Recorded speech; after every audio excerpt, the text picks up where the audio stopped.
Hi, everybody, and welcome to week 2 of CAD 2131. Today, we're going to bite off a little bit more than last week. We're going to actually start to create some drawings and work on our project. So today, we're definitely going to be working with our template file as our start, and we're going to create also a library of parts. So we talked last semester about having a folder or directory where we're able to keep blocks of things that we've made. And so today we're going to take a set of blocks like we did for our capstone project and save them for use. And the file that I want to give you is here.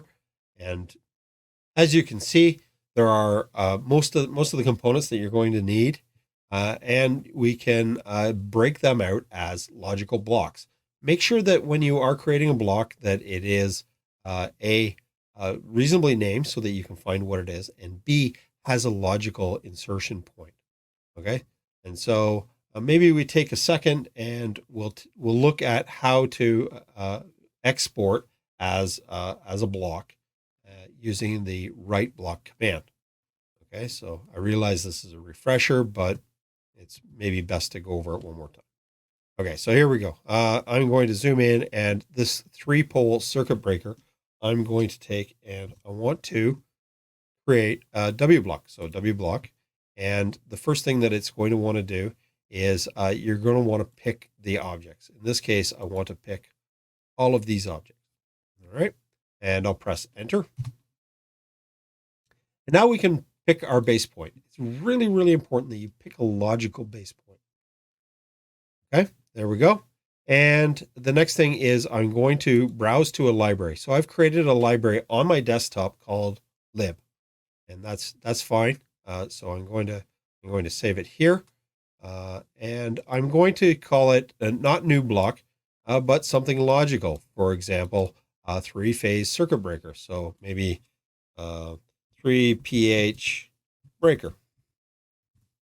and I'll say save. And you notice that it puts it in here. Everything looks good.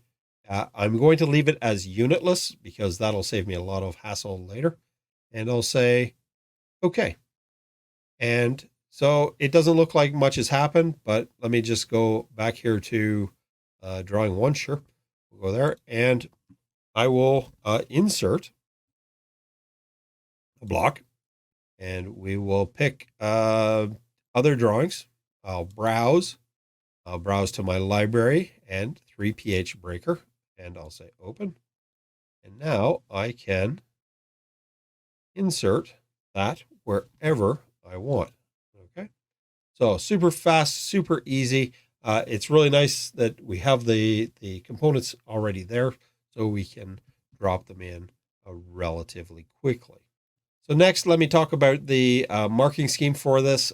So everybody's gotten pretty good at giving me DWG formats when required, PDFs when required, and template files when required. I do get upset when you give me a template file because it tells me you're not actually saving your file, which is the first thing you should do. You open your template file and file save as, give it a name, and put it in a logical directory.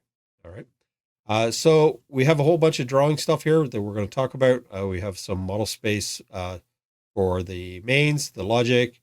We're going to create something arbitrary. I'm just calling it needs for now.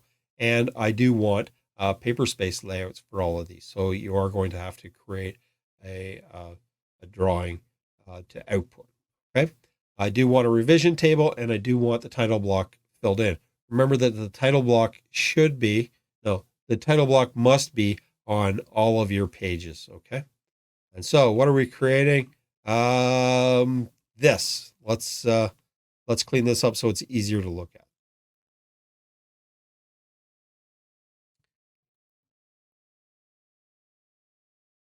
Okay, so what we're doing is we're creating the basis of how we're going to create our panel, our project. And so this schematic is a great way to start to organize your thoughts and how you're going to wire it up. As a matter of fact, I would say that we would typically start with something like a needs brief. And so in this case, our process is going to require a tank, and we want to maintain a minimum and maximum level. So we've got a couple float switches in here, and we've got some indicators, and we have a pump that's going to ensure that it's full. And our customer has supplied some needs, so they want a full, low, and enable light. They want to be able to start and stop it. They want to have a twist or pull for the e-stop. They want to have a selector switch for whether it's in manual mode or in automatic mode. They would like a PLC as the supervisor, and they're specifying that this is going to be an IP60 something, either 66 or 68 or what have you, rated enclosure, which will keep it dry. And they want to be able to expand in the future for a heater. And so this is the design that we're working around.